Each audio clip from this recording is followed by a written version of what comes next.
Il presidente Zaia ci ha ricevuto in questi giorni. Non poteva venire qui perché noi non abbiamo concordato con nessuno questa data.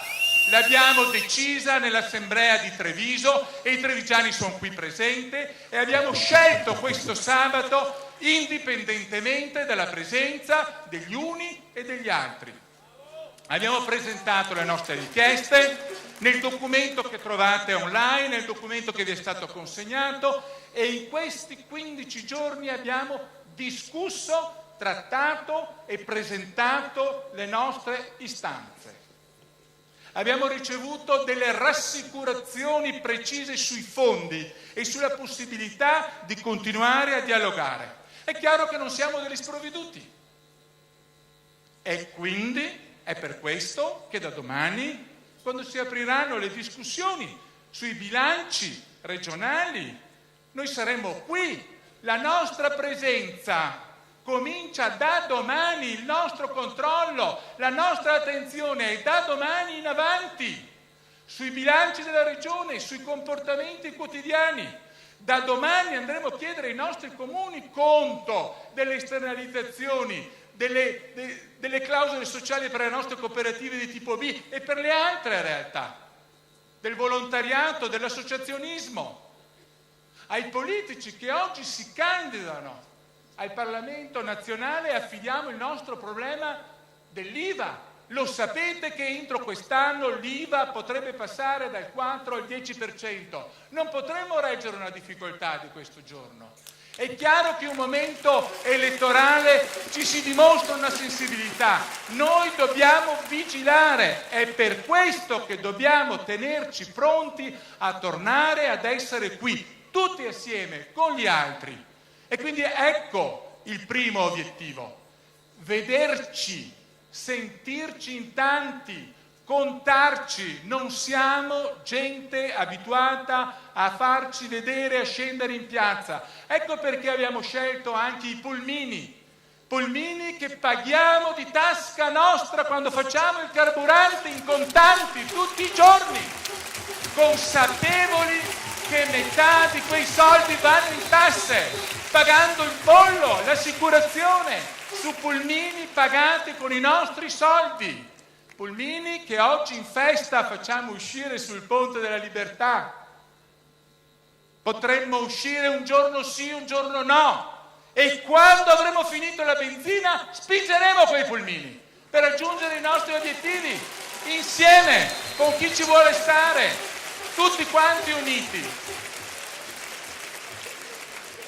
Ci sono tante cose da dire, ma le trovate scritte nei siti, aggiorniamoci, vediamo le richieste in maniera puntuale, le abbiamo presentate. Non è sufficiente che i governatori e i politici vengano qui 1 ora, 2 ore, 3 ore. Abbiamo tante cose da discutere. Vogliamo un colloquio leale, franco, aperto, consapevole, giorno per giorno.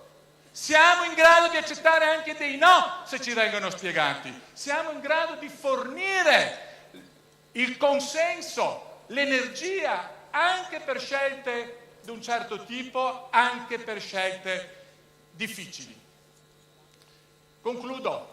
Prima di tutto dobbiamo fare un grande applauso a tutti noi. A tutti noi. Che siamo usciti oggi, tutti noi. Questo è il Veneto.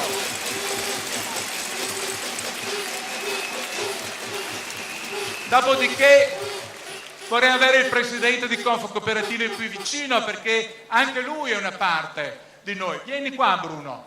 Poi vogliamo gli altri presidenti dei consorzi che abbiamo citato, che la gente vi veda. A queste persone dovete chiedere conto e che vi aiutino. E il Consiglio di Presidenza venga qui al centro, in maniera che la gente veda. E le altre persone, voi dovete sapere che informazioni e spiegazioni e conti li potete chiedere a questa gente. Questa gente è la vostra gente, questa gente vi può spiegare nel bene e nel male che cosa stiamo facendo e cosa stiamo portando avanti.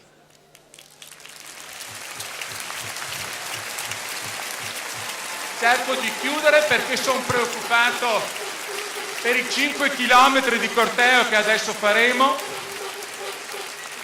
Veramente ringrazio tutto, vi ho invitato a venire, se non avete coraggio rimanete lì. Per quanto riguarda i politici, gli amministratori, noi vi ringraziamo di cuore e vi citeremo nei nostri comunicati stampa e saremo precisi con tutti e vi ringraziamo sia quelli che confidano e pensano bene di noi, sia quelli che hanno delle opinioni diverse. L'importante è essere stati assieme. Guardate, adesso faremo un lancio, non tanto mediatico, anche quello, ma a queste 3.500 persone, il migliaio che è fuori, alle nostre cooperative, daremo la vostra presenza che per noi è stata importante, vi ringraziamo di cuore, vi sosteniamo. Da lunedì siamo a vostra disposizione per sentire i vostri discorsi, per le vostre campagne elettorali, per le vostre richieste. Voi avete bisogno di noi abbiamo bisogno di voi. Avanti tutti quanti assieme!